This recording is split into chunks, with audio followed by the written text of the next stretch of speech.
Hi friends, welcome to my channel. I am Yvette. Over here I talk about all things art from painting to knitting. And this is the 4th episode of my knitting podcast. And as always, if you're joining me on this video, grab your knitting. If you're not knitting, grab some tea or coffee. I just have some green tea and yeah, just grab some tea, some coffee, get comfortable, and let's begin. So of course, I would just want to say that I also have some new audio. I'm hoping that the audio quality will be improved in this podcast. I also used this new audio for my pippa video. I am not sure if it's up already at this point in time, but I love it so far. I'm hoping that it will just help my videos get to a better quality. And it has been around a month since I filmed my last podcast. It may not be a month from when I post that podcast versus this podcast, but it has been a month since. So it is currently mid-August now, and I have done so much. I have so many new cast-ons, I have new finished objects, and definitely a lot of new projects in mind as well as one yarn acquisition. And so without further ado, let's get started. I'm going to first talk about my finished objects.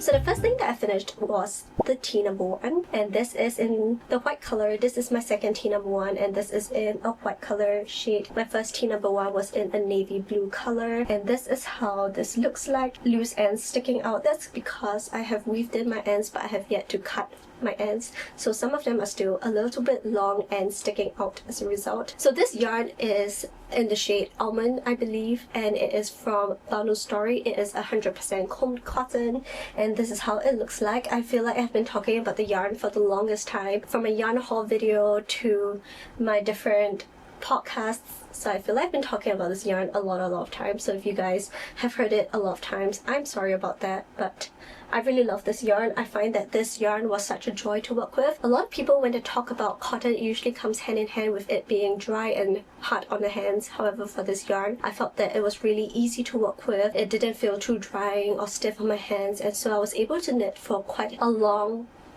period of time without feeling any ache on my hands or any tiredness on my hands. So all in all, I think this yarn was quite a joy to work with, but as with all plant-based fibers, I felt that it was a bit harder to keep an even tension. So compared to, for some reason, the drop spell was pretty easy to have a good tension. It could be that because it was a darker colored yarn as well. My first tea number 1 in the navy blue color just felt a lot more consistent with its tensioning. However, for this yarn, I just felt like, I am not sure if you guys can see it, but there's slightly more unevenness in terms of the tension. There's some areas with bigger stitches and therefore a bit more of gapping going on.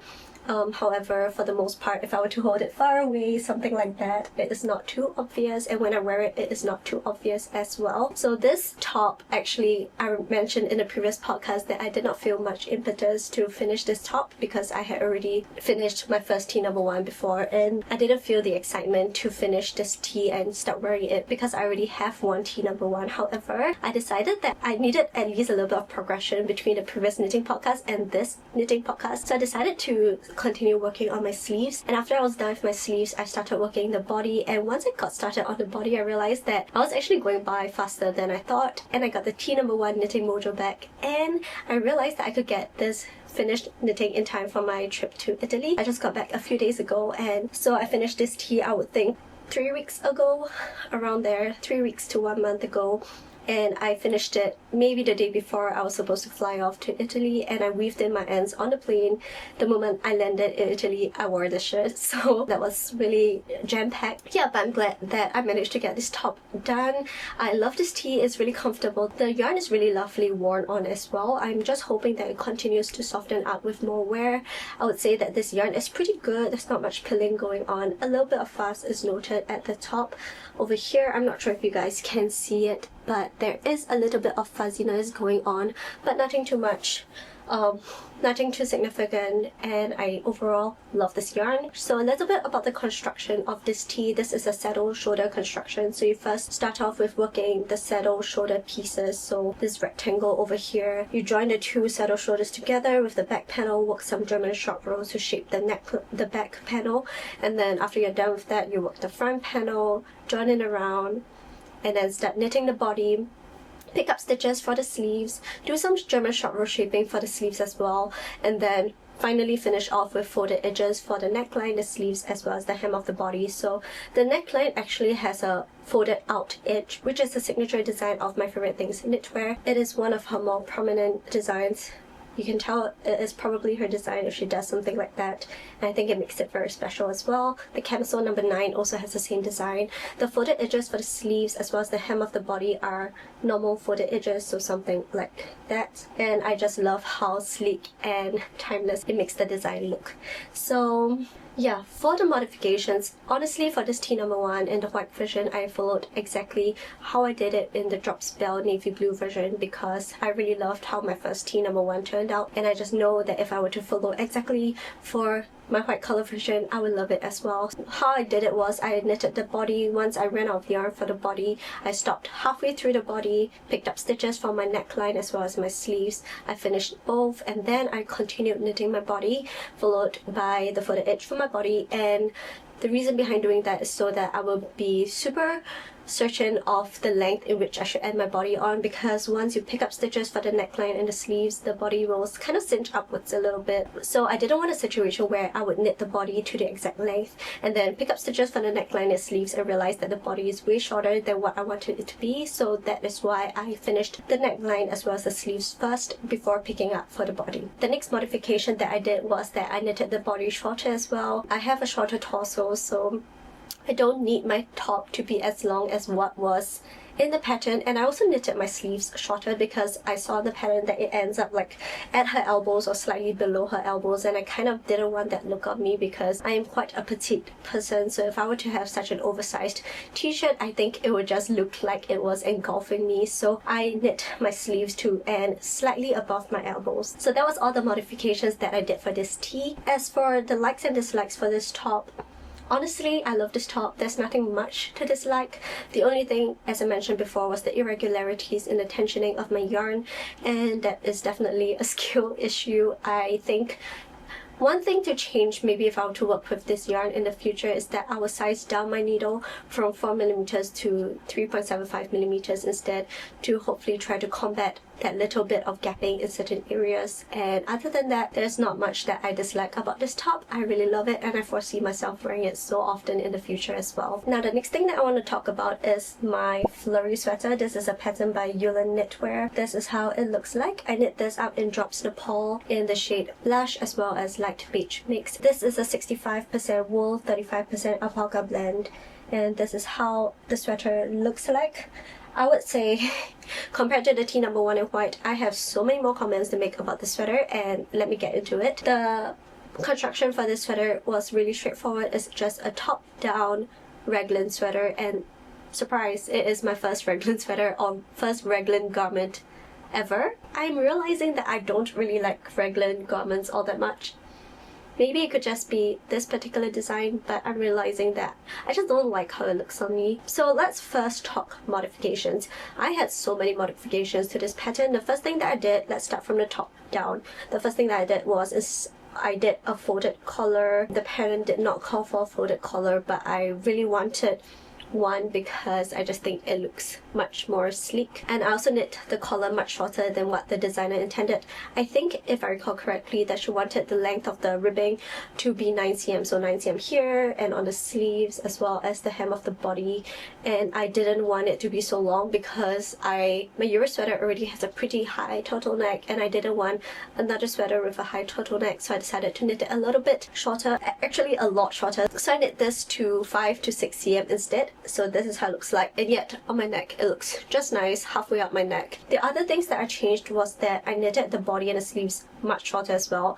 For some reason, the pattern really made it super long, and it is supposed to look super oversized. However, for me, I didn't want my sweater to be that oversized, so I did try to adjust that, and I knit the body much shorter, and I'm happy with the length of the body. However, I am so not satisfied with the length of the sleeves. I kind of overcompensated for the length of the sleeves, so you can see that it is actually pretty short, and when I wore it, I kind of knitted it maybe an inch or two above my wrist, so it kind of cut off over here, and then I thought that it would end up here after blocking, but I think I didn't stretch out my sleeves enough during blocking, so I am going to try to combat that. Currently when I wear it, my sleeves kind of end right at the wrist, which I'm okay with, but I'm wishing it was a little bit longer than that, maybe just 1 inch longer. So I'm hoping that because the difference in length is not too significant, that if I were to reblock it, that this will be able to solve the problem. However, if the problem is not able to be solved, I will probably just take out my ribbing and then extend the color work by maybe just a few more rounds. So maybe I'll just extend it by this much more. So that is the plan for the sleeves. Another thing that I changed was also the ribbing for the hem of the body. I did a split hem. The pattern actually called for just ribbing in around, but after doing the split ribbing for the Euro sweater, I am sold. I love that for every single sweater going forward, especially oversized sweaters, because I feel like if I were to do oversized sweaters, it kind of goes down below my waist, and if I were to sit down and if this was knitted in the round, it will kind of cinch up a little bit or be a bit more uncomfortable. So I do like a split hem so that it just makes it easier for me to sit down, and it will just like open up like that. And if I wanted to, I could also tuck in the front side of my sweater while the back side is still flowing freely. So that's why I decided to do a split hem. And of course, if you guys were sharp enough, you can see that it kind of looks a bit different from the front. From the front it looks different as compared to the back. You can see that my back is actually a bit longer than my front, and this is how my back ribbing looks like over here.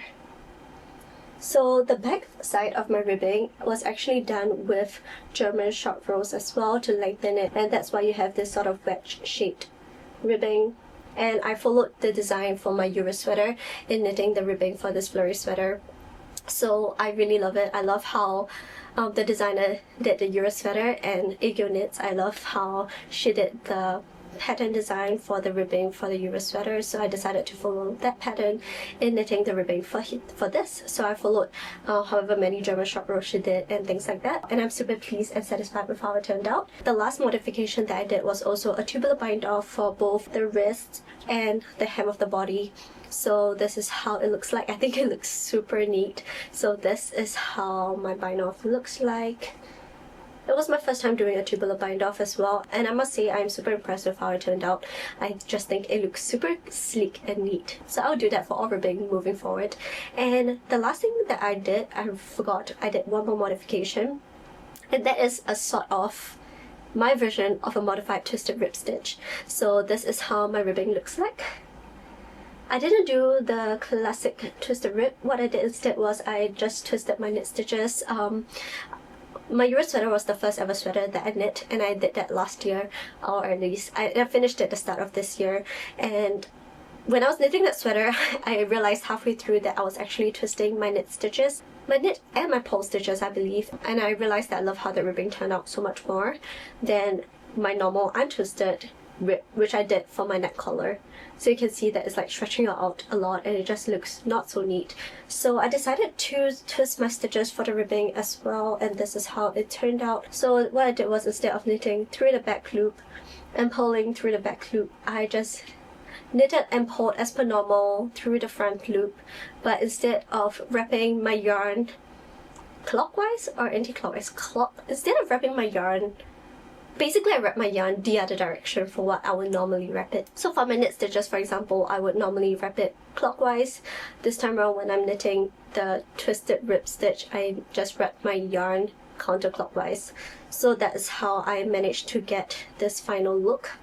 And the reason why I didn't bother with a normal twisted rib is because the idea behind why I wanted this kind of ribbing is because I don't want my ribbing to stretch out over time, and because my knit stitches are twisted, you know, there's a less tendency for it to stretch. So this is how it looks like. There's a lot more structure to it, and it is more stable in that sense. And so yeah, this may not be the right way to do things, but I just like the look of it, of a twisted knit and pole stitch for my ribbing. And yeah, so that's what I did for this flurry sweater. Now, a few things that I dislike about the sweater.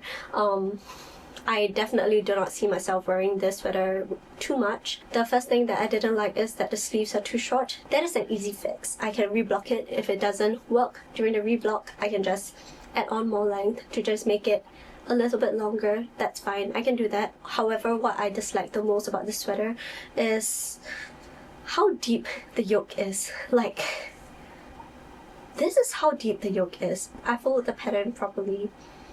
In fact, I think I didn't do as much of the yoke as the designer intended to. I think I ended a bit earlier, if I recall correctly. But just look at how deep it is. Like, most of my body is part of the yoke, and by the time I split for the armholes, I only had this much left of the body to knit and this much left of the sleeves to knit. So it was kind of strange when I was knitting it. I was like, this does not look really right. And when I wear it, I don't really like it. It's a little bit too oversized on me, but maybe that's on me because that is the purpose of this flurry sweater. It is meant to look super oversized and have a really oversized fit. I just realized that that is just not something that I like. If I were to knit something oversized, I would prefer the drop shoulder kind of design, which is the US sweater. I wore the sweater when I was hiking in the Dolomites, and maybe this is a very niche problem, but I wore a backpack, and the moment I wore a backpack, it cinches up my yoke because my yoke's here. My backpack straps were like that, and it caused my sleeves to ride up all the way to my elbows. So because of that, it was kind of annoying, and I wore less than I thought I would. I really just don't really like how this sweater fit me, and as a result, I think I probably wouldn't really knit raglan sweaters in the future. Or maybe I'll just have to find one that is less oversized. And the last thing is the drops Nepal. So I think another designer mentioned before, but because of the alpaca content, when I was knitting, there was a certain smell that was coming. I'm not sure what it was, but it smelled like an actual animal, and yeah, I mean, that's a small thing. After I blocked it, it was fine. But another thing is that this yarn peels quite a bit. It is a super fuzzy yarn, and I think I kind of removed the larger portions, but I didn't wear this sweater too often. I think like 2 or 3 times, and there's already quite a lot of fuzziness going on this sweater, so I'm not sure if you guys can tell, but it's really quite a decent amount. I really love the drops bell, so I was hoping that I'll like another of their range of yarns. However, for the drops Nepal, maybe not my most favorite yarn. I definitely love the Filcolana Peruvian Highland wool much more. I mean, I don't really knit winter wear, so I do not really have a large collection of winter yarns to compare with. But yeah, this sweater is pretty fuzzy against my skin. It is pretty soft, but also slightly itchy, just very slightly itchy. I don't think I have the most sensitive skin in the world, but to me it was slightly itchy, and yeah, that's all I have to share for this sweater. Slightly disappointing given that I mostly knit summer garments. When I knit a winter garment, I'm always hoping that will turn out well, because I definitely am not someone who has use for sweaters, and I'm not someone who knits a lot of sweaters in general, so every sweater that I knit is kind of important to me, because that's like the one sweater a year that I'm going to knit. So if it doesn't turn out well, it's quite disappointing. Yeah, that's all I have to share for this flurry sweater.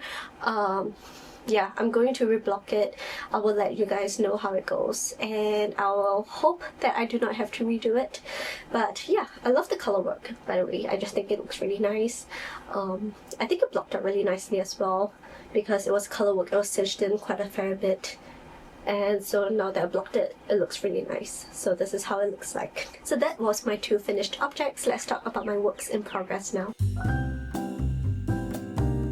I have 3 works in progress currently, and the first one is my pippa tee, which is a completely new garment to this podcast.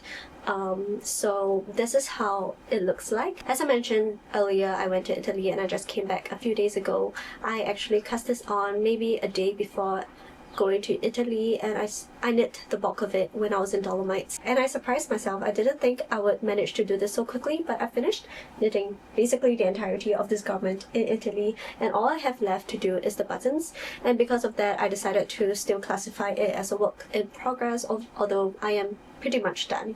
So this pippa tee is a pattern by Marie, and I knit this in the drops bomull-lin in the shade light grey. It is a 53% cotton, 47% linen yarn, and I think it is the highest concentration of linen I've ever knit with. As a result, this yarn was super drying. It still feels super stiff. Like, look at it. I'm not sure if you guys can tell, but it is so stiff, and it just feels really rough to the touch and dry to the touch. I did try to agitate this garment a little bit during the blocking process, but still pretty stiff. This yarn also is a little less forgiving in its tensioning. I did notice a lot of irregularities in terms of the stitching of this top, so I'm trying to find it, but the areas, especially where I did the increases, it was super significant. So this is how it looks like up close. I'm not sure if you guys can tell the irregularities, but this is how it looks like. Knitting with this yarn though, because it's a worsted weight yarn, I knit this with 4mm needles. Even though it was a pretty stiff yarn, it was still a pretty okay yarn to knit with. The pearl rolls are a little bit hard on the hands, but for the most part it is a pretty okay yarn to work with. Definitely prefer the drops Nepal though. I have no idea, but for some reason knitting with the drops bomull-lin, I knit my first two skeins that I knit with, both had this huge knot in them, to the point that I couldn't just knit over it. I had to cut it and then, you know, cut away that knot and then reattach the skein, which is pretty annoying because that gives me 2 extra tails to weave in, simply because there was a knot in the skein, and that was not a problem that I encountered with any of my skeins from the drop spell, so I'm not sure if it's a problem with the drops bomull-lin specifically, but because of that it was kind of annoying to knit with. I think I only encountered that 2 or 3 times out of the 5 skeins that I used, 5 or 6 skeins that I used, so yeah, it is pretty high frequency, and I am not so sure if I want to work with drops bomull-lin again. However, I do have a lot of yarn left over, so I may knit a second garment in the drops bomull-lin, and I'll talk about that later. I will go more in depth into the making of this tee in my actual pippa tee video, because this is one of my garments in the summer capsule wardrobe series. But basically this top is a top down tee. You start off with the front panel and then the back panel, you join it around, and then you start knitting flat again at this point over here where there is some ribbing for the buttons that go on the side. So it is a pretty straightforward garment, and then there are some cap sleeves over here as well. You pick up stitches along the armholes, and then you do some German short row shaping for the top part over here. You pick up stitches for the neckline, do some ribbing, and then you pick up stitches for the body as well as the sides and do some ribbing for those areas as well. Once again, I did my version of a twisted rib for the base, but for the top I did a normal rib stitch. Don't ask me why, I actually forgot why.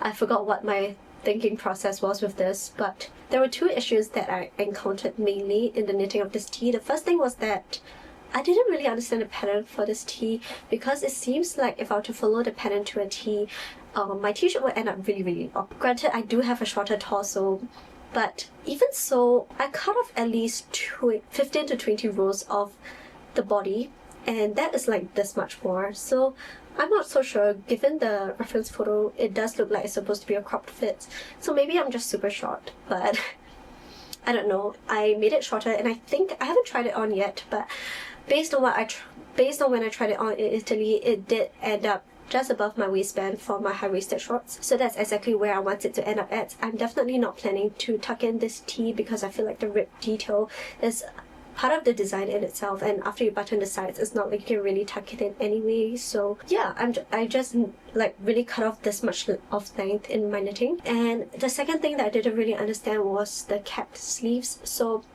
I tried to follow the pattern first in knitting the cap sleeves. However, I got really confused because based on the pattern design, it didn't seem like the left and the right sleeve would be symmetrical. So I decided to undo those, and I got the pattern for the Ophelia blouse by Star-Crossed Knits instead. I am planning to make that in the future, so I decided to buy that pattern, see how she did her cap sleeves, and the instructions for that made so much more sense, so I decided to follow that instead in the knitting of my cap sleeves. So I did follow a different pattern for the cap sleeves pattern, not the pippa tee pattern, and I think it worked out well. Maybe it's just me and my comprehension skills, maybe I'm just not understanding the pattern correctly, but that was the problem that I encountered in knitting this tee. All I have left is to sew in the buttons. I decided to just do 3 buttons instead of the 4 because I made mine much shorter than the pattern's instructions. So this is how it looks like. I still need to figure out how to sew my buttons in because I'm not using the same yarn. Given that it's a pretty high composition of linen, I do expect that it will stretch out over time. So I'm planning to use proper sewing thread in sewing these buttons down. I just need to look for it and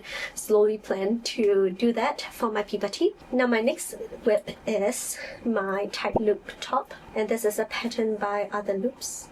and this is how it looks like so far. This is actually the underside, so let me just show you guys how it looks like. If I were to flip it back over, this is how she looks like. I think it looks so good so far. I'm super excited about this top. These are one of the patterns where I decided to knit this pattern more for the yarn because I was excited to try out the yarn rather than to try out the pattern itself. But I do like the pattern. I think it's quite nice, quite well thought of.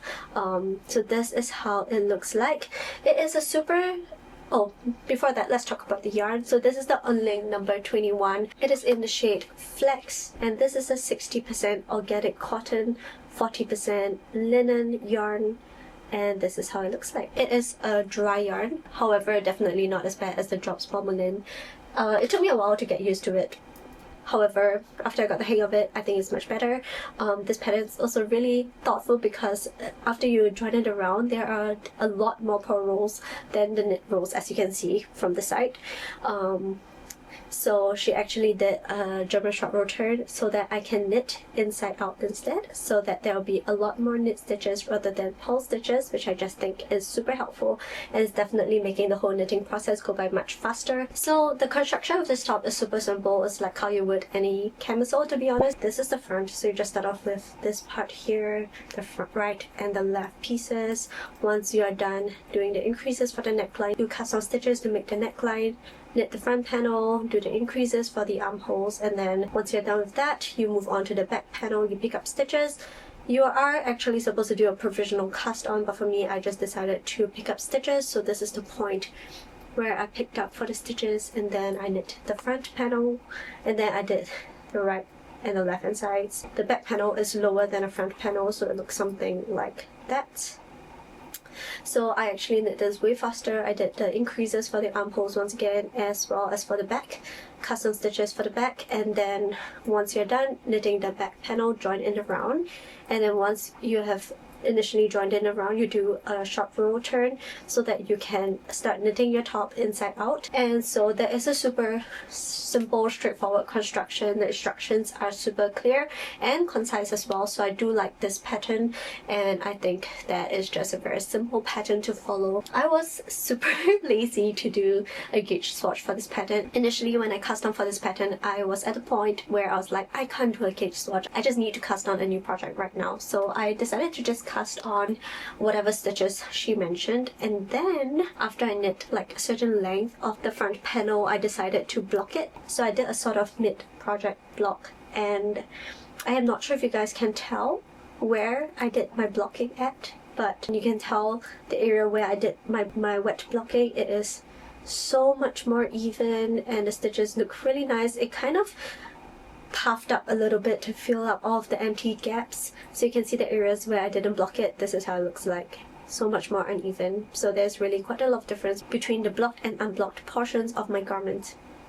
So this wave pattern is really lovely, and it's really simple yet a smart pattern because you just create a wave pattern with just a variation of knit and purl stitches. Super easy to follow. There is a chart that is given as well, so I was just following the chart, but because it is just simple variations of knit and purl stitches, honestly, if you were to miss a few stitches, like for example doing a knit stitch instead of a purl stitch, it is really not too obvious at all. I did make some mistakes here and there, but I was like, it's so insignificant, it's fine. So I just continued going on, and as long as it looks right visually, I was fine with that. The only modification I did was that I found out after the mid-project wet block that my row gauge is much smaller than what the pattern's row gauge is. So I just did an extra few rows before joining in the underarms. I actually blocked my project twice. The first time I did it was when I only had the front panel, so I decided to, I think I blocked it like at this point here at first, when I was at this point here, and then I just measured a little bit here, and then of course I know it's not the most accurate, so don't come at me for doing this, but I was just super lazy. And then I realized that I was pretty short, and if I were to just follow the pattern to the T, the armhole depth would definitely be way too shallow, because you do have to pick up stitches over here and knit 3 rounds after you're done with the whole project. So you know, if it's already just nice now, after I do the 3 rounds of knitting, it would definitely be way too tight. So what I did instead was, I think, just a few extra rounds for the front panel for the bottom. And then after I picked up stitches over here, I just did a few more rounds to add some length to this portion of the garment. Yeah, so I just did like 2 or 3 extra rows, and I think that's fine. Honestly, I'm not too worried about having this garment fit me perfectly, because I don't mind if it was a bit tighter, if it was a bit looser, I am also okay with it. So I just decided to go with the flow and try it on as it goes, and so far it is fitting me quite well. I did try it on a couple of days back. So yeah, I think everything looks great. So a little bit more about this yarn, because this is my first time working with this yarn. This is still my first ball of yarn, and it is like working with a rope basically. It is pretty dry, it is very inelastic as you can tell, and I am knitting with 3mm needles. So given the fact that I am knitting with such small needles and the fact that it is also really stiff and dry, it is a little bit hard on my hands. I do notice my hands getting a little bit sore, especially on this point over here after knitting for an extended period of time. So I do have to give myself a bit more breaks in between knitting this project. I do find that the pole stitches are definitely a little bit harder on my hands than the knit stitches, so now that I'm knitting it around, it is a little bit better. The reason why is because I do find that I do have to keep a tight grip on the yarn. Because the yarn is so stiff, sometimes it gets a little bit hard to try to wrap it properly around my needle. If I were to knit, it's not so bad, but for pulling, I do find that it gets a bit loose more easily, so I do have to pull it a little bit more just to make sure that I'm knitting it to the correct size, you know, because it tends to expand a little bit. So I have to keep a tighter grip on the yarn, and as a result it is pretty taxing on my hands. So that is all I have to share for the tight loop top. Hopefully I can get the body done soon. Honestly, this is a 3mm needle project, so the length is increasing at a really slow pace. I've been knitting this for a while, since I came back on Thursday, I believe. Today is Sunday, so I've been knitting this since Thursday, and I think in totality I knit for about maybe 6 hours to 7 hours, maybe 6 to 7 hours. And at the point where I was knitting was when I joined in the round, I believe, or maybe slightly before that, and this was all I got done. So honestly, compared to my pippa tree, this is crawling by. This is a project where I'm just like a bit more of a mindless knit. I'm not trying to rush a deadline, so I'm okay if this project takes a bit longer. So that's all I have to share for my tight loop top. Let's talk about my last whip. So my last pattern is an entirely new pattern to this podcast, and this is my braidy loop tee. It is a pattern by Other Loops, and you can tell that I really do knit like a select few designers. My favorite things knitwear and now Other Loops. Those are my tried and tested, and I do love a lot of the patterns, so I do end up knitting a lot of the patterns. And after I get more familiar with their pattern writing style, and I just feel a bit more inclined to follow the rest of the patterns as well. So this braidy loop tee is something that I casted on I think a few days prior to leaving for Italy, and I just casted it on because I had a serious case of castonitis. I really, I mean, every time I sit down in my bed, I can actually see my yarn stash like right opposite me, so these two yarns were calling out to me. At the point in time, I was just done with my Darjeeling blouse, or at least done for a couple of weeks, and so I had some leftover yarn from that. I mean, I did buy it specifically for the braidy loop tee, but this is my leftover yarn from my Darjeeling blouse as well. So I decided that I really wanted to see how the color combination would work out. I had this vision in my mind that these two colors will work really nicely together, and this is how it looks like. I really wanted to start on the braidy loop tee just to see how this color combination would pan out, and the color combination in question is this. So this is the Knitted for Olive cotton merino yarns, and this is the shade Banana, which I used for my Darjeeling blouse, and this is the shade Buttercup. And so this yellow is my favorite color, and so I had to buy this. This is one of the newer colors in their range, and this color is way too bright on my skin, and so if I had a top in purely this color, it would be way too loud. So I wanted to tone it down a little bit with this banana color, which is a much more muted yellow, really almost a dusty yellow or a sand kind of color. So when I knitted them together, this is how it looks like from afar, like that. And up close, this is how it looks like. It ends up with this really nice, beautiful, cheerful yellow color, and I am obsessed. At first when I started knitting it, I was like, I can't tell if this is gonna look good, but as the garment is growing, so is my love for this color combination. So that's a little bit about my yarn choice. The construction for this top is once again a saddle shoulder construction. If you guys have watched my videos enough, you guys know that I love a good saddle shoulder construction, and so it is my absolute favorite kind of construction. You first start off with knitting the cables, I believe, and then you cast on extra stitches over here. This is actually the back portion, so if I were to put it around me, something like that, it will fall on my body like that.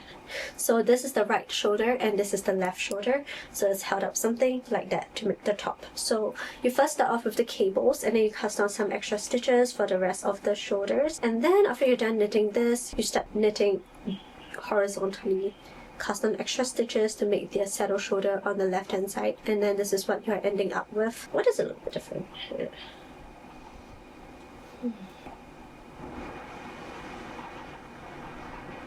I am now realizing that I think I made a mistake. I think I didn't do the cables for this side here, but I did cables for this side here. But let's move on past that. I have no idea how this happened, but it did, and I definitely have to undo this section. That's okay. Let's just move on from that. My goodness. This is what happens when you don't touch a project for a while, and then you start doing this, and then, you know, you start messing up. But this is what's happening right now. That's why I was a bit confused. But anyway, let's just move on. So yeah, after you're done with this part, you just cast on more. You just pick up more stitches, and this is for the back portion, and then you knit all the way to the front to start knitting in around for the front and the back panel, and then you get something like that. Once you're done, you just knit the body in around, pick up stitches for the shoulders, and yeah, basically just a super straightforward construction. I'm so affected knowing that I made a mistake on my tee. I will have to fix it later, but so yeah, there's nothing too much to share about this braidy loop tee. I cast it on once again for the yarn, not for the pattern, not so much for the pattern. I do like the pattern, but it's more for the yarn because I want to see how the yarn combination would have panned out. So yeah, I am loving it so far.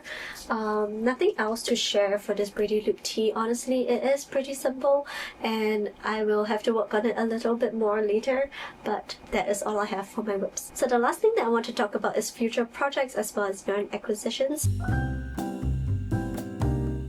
So let's talk about future projects first. So now that I'm done with my pippa tee, I do have quite a lot of the drops bomull-lin left over. So because the length of my pippa tee is way shorter than what the designer intended, I do have a lot more yarn left over, and so I think I have around 4 balls of yarn left over, which is more than enough for another top. And I am planning to make my sabai top version 1 with the drops bomull-lin, and it is definitely meant to be because when I checked my gauge swatch for my drops bomull-lin against the sabai top, it matched. Stitch count and row count matched perfectly, and this has never happened to me before. So as a result, I definitely have to knit my sabai top version 1 in the drops bomull-lin, and I am excited to cast it on. However, I do want to cast on another project first, so I think I will cast it on later. It will be like the next project that I will cast on. I am definitely wanting to have a sabai top version 1 for myself. I do love the version 2, and I have worn it quite a bit so far. I think maybe 3 or 4 times, and I have loved it so far, and I am planning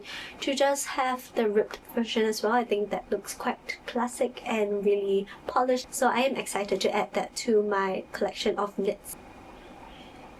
So the next thing that I want to knit is tied in with my yarn acquisition as well. So let me talk about my yarn acquisition first.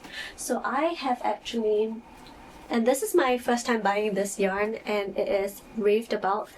It is such a classic, popular yarn, so I really wanted to try it for myself. And this is the Sanders Garn Lina as well as Tin Lina, and this one is the Lina. It is in the shade Matcha, and I'm planning to make a dress out of this yarn.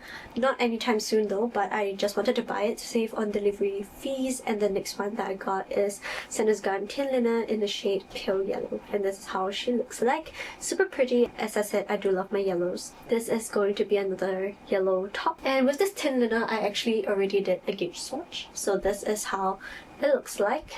So this gauge swatch was for the ivy top, The ivy top is meant to be knitted in tin linen held double, but I wanted to save on money and I wanted to see how the tin linen would hold up. So I did a gauge swatch with the tin linen held single, and this is how it turned out. However, I do believe it is super drapey to the point that I find it a little bit flimsy. So I decided that I'm just going to follow what Petite Knit wanted, which is to hold the tin linen double. It is pretty flimsy and it is a little bit see-through as well.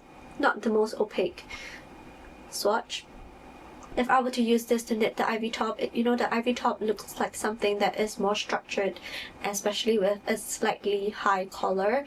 For a summer garment, it's a pretty high collar. So if I were to hold this yarn single, I do believe that the collar would droop over time and the final, like, instead of sitting up, it will probably fall over a little bit, and so that kind of will result in a very different look in the ivy top. And the ivy top's signature look is the collar. Decided that I am just going to follow the pattern and hold the yarn double, but I am not going to do another gauge swatch because once again I am lazy, and the ivy top is one of those tops where I think it's pretty easy to try on as you go, so that's something that I would do. And yeah, this is the color. Once again, I do think she is super pretty and I just can't wait to see how this will look like. The reason why I wanted to buy the Sanders yarn is because this has the exact same composition as the drop spells. So that is 53% cotton, 33% viscose and 14% linen. So given that the composition is exactly the same, but this is like double the price of the drop spell, I do want to just buy it and just to see if there's any justification for the higher price point. Of course, the Sanders gun linen and tin linen lines have much greater color selection as compared to the drop spell, but if that's the only difference, then unless I do really need that color from the Sanders gun linen or tin linen, I think I would just go ahead with the drop spell because that is definitely much more cost effective and economical for knitting. But yeah, I do hope to cast on those two projects soon and we'll see how it goes. After finding out that I have to fix my braidy loop tee, I think I may not be casting that anytime soon. We'll see how that goes, but I do hope to cast that on by the end of this month, at least the ivy top, because I've seen so many people knit it that I really want one for myself immediately. So yeah, that's all I have for this podcast. If you guys have stayed to the end, thank you for watching, and if you guys like the content and you like what you see, don't forget to like and subscribe as a way of showing your support. And I'll see you guys in the next video. Bye!